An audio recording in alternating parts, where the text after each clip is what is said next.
Welcome to another episode of the Football Analytics Show. My name is Ed Fang, your host, and on this episode, I'm thrilled to have Drew Dinsick on the show. He's a well-respected quantitative bettor, and you might otherwise know him as Whale Capper. Drew, welcome to the show. Ed, thank you as always for having me. Great to be on with you, and hope your football season is going as well as I would expect it to have gone. Just excited for championship weekend. We got 3 games left, and in particular, these 2 games not being rematches is pretty exciting to kind of have some new stuff to talk about. Absolutely. This podcast is brought to you by the Power Ranks Sports Betting Newsletter. Looking for some action on any given weekend?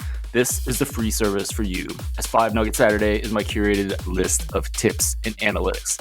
To sign up for free, go to thepowerrank.com. Drew, is there a best bet for championship weekend that you would be willing to share your process on?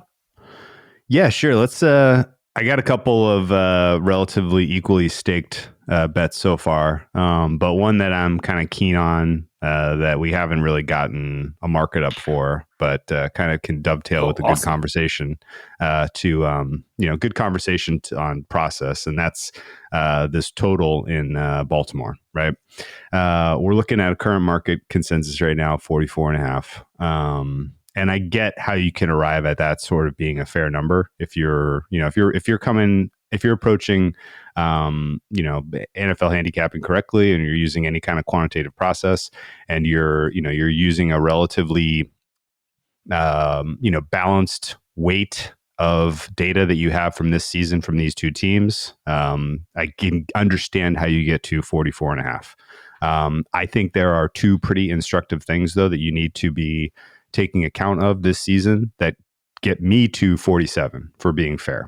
And then I think there's a wrinkle as you kind of weave in some game state, as you weave in some matchups. I think there's a wrinkle for alt overs here, which is kind of the market I'm really waiting on, because it's one thing to get a decent stake on midweek limits here on over 44.5, which as time of recording you can get to win 10K offshore. But laying minus 103 versus getting, an alt over in, at say like 2-1 or 250, I think is kind of a fun way to try to push that advantage a bit. So how do I get to 47? Well, the balance of this regular season, you have a lot of data in there, in my opinion, that is not really useful for coming up with a handicap for this particular game and how these 2 offenses and how these 2 defenses are going to perform. I have kind of a long arc look at what the Ravens offense efficiency has been over the balance of this season. And really over the first 6 weeks, this was not a very spectacular unit. People who have kind of dug into the EPA per play for, say, Lamar Jackson, or in the MVP context, it'd be like, man, like he's not even really having a good season through 6 weeks. Like these are there's a bunch of stinker games in there, and in general, the offense didn't really feel like on tape didn't have a good flow to it, and you can excuse a lot of that for 2 huge reasons. One is they have a new offensive coordinator, new offensive system with Todd Monken coming in, and a dozen new pieces. It felt like, I know it's not a dozen, but new wide receiving core effectively from top to bottom, combined with a bunch of offensive line injuries to start the season, injuries to the center, injuries to your tackles. And for those reasons, it just took about till week 7 when they played the Lions for anything to click offensively for this team, I felt like. And so in my mind, you cannot give sort of the first 6 weeks of the season for the Ravens an equal weight in the sample as what you would give, particularly coming out of their bye week. I look at that middle stretch of the season, and there were definitely some growing pains, but I thought you saw some pretty clear step forward when you took on, some defenses that were a little bit one note, some defenses that couldn't create pressure with their front 4. I'm looking specifically at the Lions game, the Cardinals game, the Seahawks game, and the Bengals game. the offense had absolutely no problem there in terms of generating successful drives, huge uptick in explosive plays, and I think really kind of came into their own through Halloween to Thanksgiving time window. They come out of their bye week, and since then, I think they've been on a step above in terms of what the level that they can achieve. The Rams game was kind of the big eye opener for me with that offense, because it looked to me at least like Lamar Jackson was finally comfortable in the system. He was pressing all of the right buttons whenever he needed them with impunity. His ability to maneuver in the pocket and evade pressure and really make things a nightmare for opposing pass rushes was clearly on display in that game. And you started to see some chemistry develop with some of his secondary weapons, after Mark Andrews, where he already had chemistry. You started seeing chemistry develop with Odell Beckham Jr. and Zay Flowers and Isaiah Likely. So it's that was kind of the key, kind of the proof of concept that you needed, I thought, coming out of the bye week, that this is now like a bona fide top 5 offense. And they carried that same quality of play through the rest of the season until the final week, where they basically had they took 2 consecutive bye weeks. And I thought, even though it was a little clunky in that first half against the Texans, the second half, all of the adjustments that you wanted to see them make were there, and they were effectively a pretty unstoppable unit. So I kind of look right now at how do you rate this this Ravens offense, and if you're using an EPA per play framework, a DVOA type of framework, and you're adjusting for opponent strength, and you're accounting for recency of quality, I'm projecting these guys to come in against a neutral defense hitting around the 75th percentile, which is it's a pretty solid output. Similarly, you flip the script on the offense for the Kansas City Chiefs. And I think you see pretty clearly signal through all of the years, really particularly the last 5 years, with Mahomes and Andy Reid. This Kansas City Chiefs team builds. They build throughout the year. Their intent is to be better on the final week of the season than at the beginning of the season. And I think that's been pretty clearly on display as they sort of have come into their own these last 2 weeks, which have been playoff games. I mean, ideally they would have looked a little bit better in December, but the idea that Mahomes is on the same arc that he's been on for all of these years, I think, is pretty real. So we have a setup here where I have the Chiefs coming in to this game, expectation against a neutral defense, 72nd percentile. And now you look on the defensive side of the ball, the injuries for the Chiefs defense has me downgrading their season-long numbers. It's harder to predict defense anyway, so I upweight offense in projecting.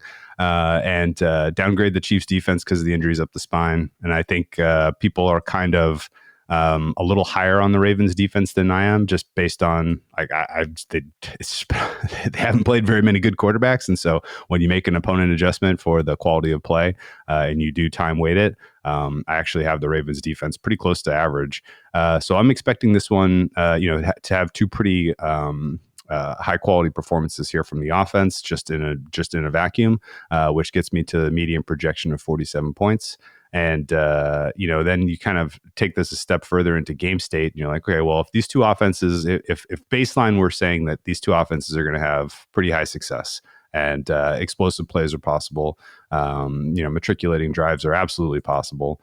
You have wrinkles in how the Chiefs like to run the ball when pressure is applied, and just in general where Pat Mahomes likes to attack on the field at all, along the boundaries and over the top, and all of that seems to marry pretty well with where there are soft spots in this Ravens defense. So I think this sets up pretty well for score and answer, back and forth, high likelihood of red zone efficiency, and if this is a game that is closely contested. Again, my projection has this closer to median of Ravens by 3 rather than the current market of 4. A 3-point game, very, very realistic. It could go to overtime. We have new overtime rules that have overtime scoring potentially much higher than what we've had in past years. And so this has definitely alternate over possibilities. There's kind of a hot spot in my distribution of outcomes of 34-31, which is an enormous total, obviously, but that kind of fits the narrative I'm laying out here of both of these offensive having successful drives and successful red zone, and maybe even the game decided in overtime or late in the game. So over 44.5 is a decent position for me. And once we get some of these all lines, I'm excited to see how high they'll let me bet this. How high would you go for an alt over? I mean, obviously it depends on price, but Sure. I'd like 55.5 would be my kind of gut answer to that. I'd love to see a 55.5, but again, like I have a hot spot of 65 points being scored in this one. So if there's I'll probably stake down as we go up, obviously, and actually may not even be able to get much more down than 250 or 500 on some of these kind of long shots. But I think as we go up to the higher ends, I would probably stop it in and around low 60s. Okay. I've been looking at just how offenses have changed over the course of this year. You've talked about it with these two teams, but I think you could put the 2023 Green Bay Packers in that same boat. I saw huge changes in that offense after week 10. And then Detroit last year, second half of last year, they were really explosive. And offensive performance tends to be pretty sticky. You talked about how defensive performance is more volatile, but not so much on offense. And when you talk about changes in the offense, that is something that tends to persist. And I'm sure you see that in your analysis as well, right? Yes, absolutely. And I would, I don't think it's even really asking people to make a mental leap. Like, think about seasons past with Pat Mahomes and the way that he performs in the high leverage games versus the games that don't matter as much. Like, there's pretty clearly, a separation there where, the more competitive the environment, the higher the stakes, the higher likelihood you're going to get something special out of him. So I don't even really think it's a leap. Same with Andy Reid. Like, he calls better plays in the games that matter. Like, this is kind of a wink, wink, nudge, nudge joke. Andy Reid with the good plays, but it's pretty clear that when you have an opponent that you have huge amount of respect for, and you understand that the game is meaningful consequences to Super Bowl, to championship, aspirations. He coaches different. Pat Mahomes plays different, and for what it's worth, last week, like, the big difference in the Chiefs' offense last week was largely Travis Kelce and Marquez Valdez-Scantling, like, holding onto the ball. Like, the plays were pretty similar Right. to a lot of the plays we've seen this team make all year long. They were just better because they didn't drop them. And I don't know how sticky that is. Maybe over the balance. We know Kelce's gonna be a guy you can count on, but who knows if MVS has the dropsies come back or not. But definitely the fact that these guys have all been there and done this before and won Super Bowls I think it matters. And so basically expecting the Ravens to do a runaway and hide here and hold the Chiefs to 10 points like they did the Texans. I'm just not seeing it. I'm not seeing it. I think there's correlation here between the Chiefs covering and this total hitting to the over. And outside of some weird, wonky turnovers and red zone inefficiency, and maybe even some surprises with the weather, I'm just not sure how median of 44.5 is fair. I think with a higher total that you expect, there's probably more of a likelihood that Kansas City actually goes in and pulls off the upset. Would you have an interest in Chiefs money line? Yeah. So I show again my median expectation here is Ravens by 3. There are people I know in this marketplace who are very, very, very successful long-term bettors, and I respect their opinions.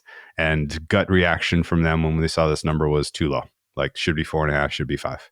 That kind of caught me by surprise, and I've taken pause and I didn't fire into Kansas City. And the other reason that I've got a pretty decent size payout on Chiefs AFC at plus 441. So I don't have a ton of motivation to get back involved in this market at the current prices, but I'm probably being stupid because I do think there is EV there as it currently stands, and I might change my tune as we get closer to, if Spidey sense. I'm sure you've seen some places pushing this to 4, places that matter, places that are taking big stakes right now. My Spidey sense is that there's more coming. And as we get closer to game day, if this is Ravens by 4 or even 4.5, I'm not going to be surprised. Just kind of hearing from certain people who are, high conviction here that Ravens are the right side. I would think that these pros and people that you respect probably think more of Baltimore's defense than you do, right? And that's the difference in where you have these projections. I would guess so. I also think that I guess if I take a gigantic step backwards, I can understand how if you have, depending on what your process is for coming up with fares, right? If you're breaking down film and you're making hand adjustments every week, if you're incorporating, if you're doing a very detailed algorithmic, EPA per play type of approach, accounting for opponent's strength, accounting for, recency, all of that, I get how you could end up at a place where it's been so long since you've seen Baltimore play a bad game that your rating on them is just going to continue to go up and go up and go up relative to the rest of the field, to where, you're staring at a number for Baltimore that's like, this is like an all-time great team. And I mean, maybe they are. But and maybe I'm biased by specific times during the season where I looked at a market and I was just like, man, I'm not seeing it, right? And good example was the Rams game. Like, that was like a 7-point spread. Ultimately, the Ravens won by 6. But if you watch that game, that was a true coin flip. Like, it really, really came down to team with the ball last kind of setup. And I knew I was high on the Rams and I thought I was low on the Ravens. But the fact that you can, they've stacked success against good teams, good quarterbacks. Like that, that has a tendency to, to elevate a team beyond what, to be at the top of their range, right? Like, what is the possible range? Like, is it possible the Ravens are all time great? Absolutely. But like, should that be your median anchor point for coming up with a fare for them? I don't think so. So that's kind of my guess as to what's happening, is that people are probably just anchored higher. It could be the defense. It could be the sequence. We're like a couple weeks removed from this team beating the Miami Dolphins 56-19. And it wasn't even that competitive, right? Yeah. Like, we're a couple weeks removed from this team going at San Francisco 6.5-point dogs and, winning in a runaway, right? Like, it's there are definitely results in the final frame that I think would support anyone who's just mega bowl Ravens right now. I just happen to, I think I see cracks with that defense against certain schemes and certain styles of football, and Pat Mahomes being the best quarterback of this generation by margin, I think it matters. And if Mike Macdonald's defense is, if it's in any way been successful by just confusing and providing enough of a pause and a question in the mind of the quarterback as he is digesting what is happening during the given play, if there's one quarterback that is not going to be susceptible to that, it's Pat Mahomes. And so I guess maybe I'm biasing my viewpoint of the Ravens defense low because of that. And it could end up biting me, but what do we have? Two examples in history of Mahomes being held to, single digit points. Like, it just doesn't happen very often. And I don't think I'm going to feel that stupid going to war with him, even in a potential up against a generational defense potentially. Excellent. Let's move on to the NFC. We have Detroit at San Francisco. What do you make of this game? Good one. Really good one. There's a fair of 7. You can't really argue with it. A fair total of 51 is a little higher than I would have made it, but not enough to get involved. Which means if you're going to find a bet into this one, you're going to have to do it with some other rationale. You can't really come from a quantitative standpoint, I don't think. And so I guess, kind of stepping right into breaking down Niners offense versus Lions defense, you have the best schemed offense of maybe all time that Shanahan is running, with a set of weapons, even in the absence of Deebo Samuel, that is just absolutely phenomenal. Running, you have, between Kittle, CMC and Brandon Ayuk, you have exactly the right three weapons to really go to war against a Lions defense that I have huge questions about. There are two factors that I think are truths about this Lions defense. Number one is they learned the hard way that they have to blitz to get pressure. And I think that if you are in that world where that's your reality, you're in trouble if you're playing a Shanahan offense and a Purdy-led Niners offense, particularly on the road. So I guess I'm number one baseline not expecting the front four for the Lions to be especially impactful in this one. It's going to have to come from a blitz if they're providing any pressure on Purdy, and that's kind of hand in glove with Purdy's being successful, right? Purdy's, if you can generate a substantial pressure routinely with your front four against Purdy, then you can turn him into a bit of a pumpkin. But if they're getting the ball out quickly, they're getting the ball to their playmakers in space, and now you're counting on a Lions defense that I have very huge questions about their tackling. This could just be a yak fest for San Francisco to the tune of explosive plays being pretty straightforward to come by.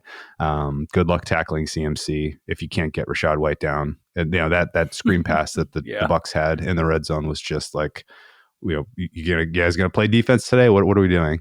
Good luck tackling CMC at any point if that's the way you're going to approach this game. Good luck tackling George Kittle, who's just a very difficult guy to bring down on a good day. If you're going to ask me, ask Brandon Ayuk to go, do his best Mike Evans impression, except catch the ball every time. Like that's what he's been doing all year. He has amazing chemistry with Brock Purdy. So, I think it's high likelihood here that the Niners offense is going to have lots of success. I'm projecting them to come in at 90th percentile in this matchup, which is maybe a little bit aggressive. But that gets me into the 30s here for the Niners in terms of meeting expected points. And then in that kind of world, then the cover, the Lions being competitive comes down to, can they go score for score with this team? And this is where you kind of have to make a leap. Right, you either walk away from this game at this point and you say, well, maybe they can. Like, I think it's true that the Niners defense is overrated by market. I think it's true that you can run on this unit. I think it's true that the pass rush has been overrated because last year they were getting home consistently and creating massive negative plays. And this year they're creating lots of the same pressures, but it's just not quite as many conversions. And so for those reasons, they don't look as good. And it's exposing their back end, which is, definitely beatable. So, there's kind of one important question for this entire game, and that is, can the front four for the Niners generate pressure? If they do, you're going to have, huge negative plays with Jared Goff. If they do not, then, Laporta over the middle is going to feast. Amon-Ra St. Brown in the slot is going to be a disaster matchup for the Niners. And, the sustained drives with, successful, ground game, all of it spells trouble for, the Niners finding success and getting stops. Now, if the front four gets home, can the front four get home? Well, the advantages they have are, number one, you have a Lions team that's, it's heading into hostile territory for the first time in a long time. It's going to be definitely a home field advantage is going to matter in this one, I think. Getting a better snap for the Niners could be the difference at this one. Field expected to be a little bit less slick than last week. So maybe the 5 pressures and 0 sacks that Nick Bosa had last week looks more like 5 pressures and 2 sacks this week. The injuries to the both Frank Ragnow, who's going to play through it, and Jonah Jackson, who is not, that creates potential mismatches in the middle where you have Hargrave and Armstead, who can, definitely create quick pressure up the middle and force Goff into sacks or flush him out of the pocket into the DNs. So I'm going to go ahead and buy that the front four for the Niners is going to have some big wins in this game. And if they happen in the first half, then we could set up a game state where the Niners run away and hide. Could look a lot like, some of the best of Niners we've seen this year, and could look a lot like, say, Lions against Ravens, where it was just not especially competitive after, 2 quarters. So, I would put this matchup for the Niners kind of more in the bucket of, Jags, Seahawks, Eagles, than I would against some of the other teams that they had tougher times with. Yeah. So all told, I think this is a lay it with the Niners, and you're basically making a bet that the front four is going to be more productive sack wise than they were the last couple of weeks. Yeah, I'm not sure I would lay the points, but I do feel like this is a really bad matchup for Detroit. Heading into last week, you had Tampa Bay coming into Detroit, and I felt like that was a really good matchup for Detroit. You just needed so many things for a Tampa Bay team that I just consider so average in Sure. every single way. And now the script is completely flipped because that the Detroit defense really brings down that team, and now you're going into San Francisco, and I don't buy like the juggernaut type talk that we had before last week, but it's still a really good football team, right? And now it's Detroit that needs a lot of things to go right. You need the defense to magically regress to the mean. You need the offense to be really good against a unit that has been pretty good in San Francisco, right? I mean, certainly not like some of the other units they played. So it's just kind of a flip of a situation. And so you have interest in the side. I probably don't. Anything on the total? Slightly into the under because again, like if you're believing in the fact that this comes down to Niners defense winning, their front four matchup, winning Niners D winning in the trenches being sort of the key, Right. then you're basically saying Niners can cover and this is going to land under, and those are correlated. So yeah, I guess ultimately, I'm looking at 50.5 as my median. So narrow edge on under 51. And I did lay Niners when it was plus 100-ish, and it's minus 113 now. So there's been a little bit of movement in the market, and I'm just seeing this now. But at 113, we're starting to get pretty close. If this closes Niners 7.5, I would not advocate making a bet. Excellent. Drew, you are a very quantitative bettor, given your background in engineering and everything that you've talked about in this show. Is there anything from the 2023 season that's been interesting to you? Maybe change your process a little bit? Any insights from games that you've watched, et cetera? Ooh, man, we could go on and on for hours. I'll try to keep this tight. We're now in an era where most of the market makers, I believe, are doing almost entirely quantitative based numbers to start with. And I think almost everybody is feeding that in with EPA and EPA per play. Maybe some YPP is out there, and that's so highly correlated it might as well be. There's a small edge still in doing, like I was kind of mentioning off the top, for how to come up with a fair for the total in the Chiefs game. There's still some edge in, I think, time decay, getting the time decay right. And how much are you anchoring on a prior? And really just like a prior, not just your preseason prior, but even longer term priors for certain players and certain player coach combinations, and correctly capturing the uncertainty for the new coaches, the new offensive coordinators was huge this year. There was so many offensive coordinator misses this year. It was pretty impressive. The backup quarterback uncertainty kind of dictated a ton of this year as well.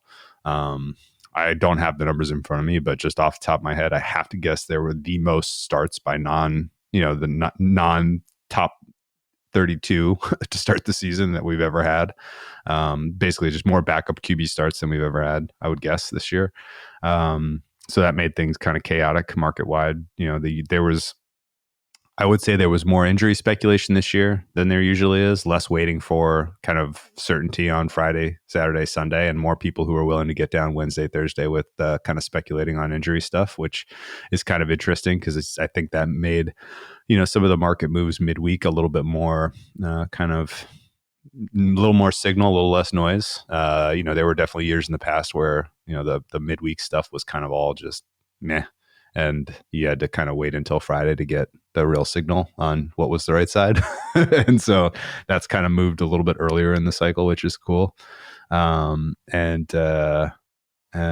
Well, let me take you back to the time decay real quick. Sure. Do you believe that has to be team specific, right? Without question. And so you get that from, both studying the numbers, but watching games, right? Yeah, absolutely. I would actually say I probably watched more game film this year than any year in the last 5 years, but a lot of that was just rewatching games to try to understand how to rate a quarterback who I'd never seen before. So, And then yeah. Were you on Green Bay the last 2 weeks? Yes, I was. So that makes complete sense because I was right on market, but I was using season long numbers, and the first half of the season almost had nothing to do with the second half of the season. Yeah. And I'm sure you saw that in watching the games. Yeah, you basically had if you probably watched Lions Packers Thanksgiving, right? Yep. Yeah, but that was you kind of dismiss it, right? Because the Lions defense is terrible. So sure. But you watch that game. There was a huge difference in that game versus every other Packers game that year, which is that they were more aggressive and more successful out of structure in the first half. Up until that point in the season, for whatever reason, the Packers were playing like they had Jordan Love in like a box in the first half of games, and they were running really structured, really conservative offense that was just not very successful. And that put him in a bunch of negative game states. And then you had a couple of games where in the second halves, Jordan Love was out of structure and he was thriving. And it was like, well, you're looking at numbers. It was like, how is this guy Pat Mahomes in the second half of games, but he's Zach Right. Wilson in the first half of games? This makes no sense. And they kind of snapped out of that, I think, seeing it for themselves in that Lions game, and they changed their approach somewhat. Now there were still growing pains like the Giants game and the Bucks game and stuff, but for the most part, I think they found a pretty good recipe for success. And if anything, I want to be critical of the Packers for. They ran a really conservative offense against the Niners, man. The ADOT was the lowest of Jordan Love all season. Like, I don't really know why they were so intent on trying to get the short stuff going instead of really letting Jordan Love attack more aggressively through the middle portion of that game. Like, they're 10-point dogs. Like, you need some variance to go your way, right? So that was a weird one. I mean, you could argue it's because they had a lead, right? So it's not like. I don't know. But even the lead they had for a ton of it was just 3 points, 4 points max. Like, were they ever even ahead by more than? I guess were they 21-14 at one point? I don't remember, but it was never more than a 1-score lead. And it was what was so stark was the week prior. On the road at Dallas as lesser dogs, LaFleur was more aggressive with the lead, right? He was still taking shots. And I don't know if that was literally just the plays weren't there because the Niners were, more aggressively defending the deeper part of the field or what. But there were a ton of drives where they move the ball effortlessly 20-20. They get inside or near the 20 and they just went mega conservative and ended up settling for field goals instead of trying to attack the end zone. So I don't know. They probably there's a million reasons I'm sure the Packers are losing sleep over not winning that game. The biggest lead they had was 7 at 21-14, and then they never scored another point. But Packers fans are actually happy this morning because they got rid of Joe Barry, so they're happy. They can kind of forget about that last loss, I think. Drew Dinsick, thank you so much for joining me on this episode of the Football Analytics Show. Please let everyone know where they can get all your good work. Yeah, sure. So most of the most polished stuff that goes out via NBC Sports, Bet the Edge podcast I do with Jay Croucher daily. You can find that in your feeds at like 6 a.m. East Coast time, which is pretty cool for those of you who are early risers on the East Coast. And then if you like your longer form, more free flowing adult conversation handicapping, then check out the Deep Dive, which we do twice a week on Sunday and Wednesday.